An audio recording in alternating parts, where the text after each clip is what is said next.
Libre ang gamot at iba pang medical procedure sa ilalim ng programang Yakap ng PhilHealth. Paano nga ba yan maa-avail? Alamin natin sa agenda report ni Pierre Pastor. Ang Yakap o Yaman ng Kalusugan Program ng PhilHealth ay isang enhanced primary care package na mula sa dating programa na Konsulta Program. Mas nakatuon ito sa preventive care at early detection. May mga accredited clinic ang Yakap na maaring puntahan na magbibigay ng free consultations, basic diagnostics, laboratory test at health education.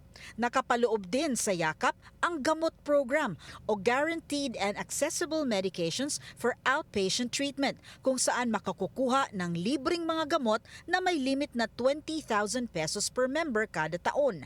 Ang gamot ay irereseta sa accredited Yakap clinic, doktor at pharmacy.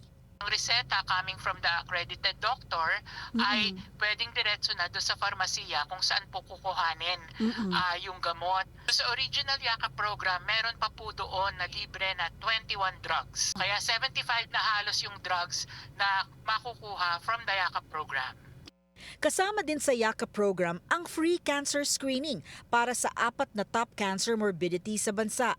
Covered dito ang mammograms, breast ultrasounds, colonoscopy, low-dose chest CT scan, liver ultrasound at AFP test para ma-detect ang ilang uri ng cancer. Ito ay isasagawa sa mga accredited hospitals ng Yakap.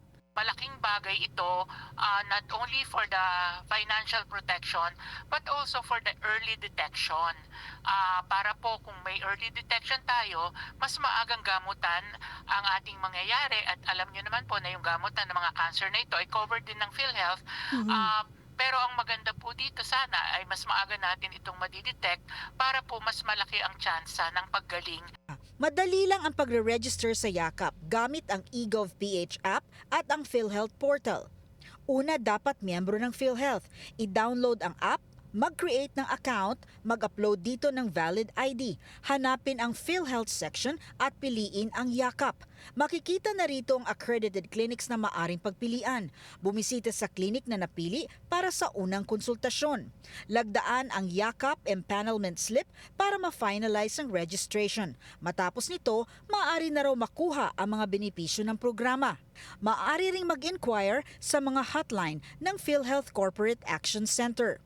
Layo ng Yakap na mailapit ang healthcare sa mga komunidad na nakafocus sa prevention para hindi na magkasakit o maospital pa. Nakapagbibigay din ito ng comprehensive care sa anumang edad at sa pamamagitan ng programa na empower ang mga Pilipino na may maaasahan ng affordable healthcare services. Para sa Agenda, Pierre Pastor, Billionaire News Channel.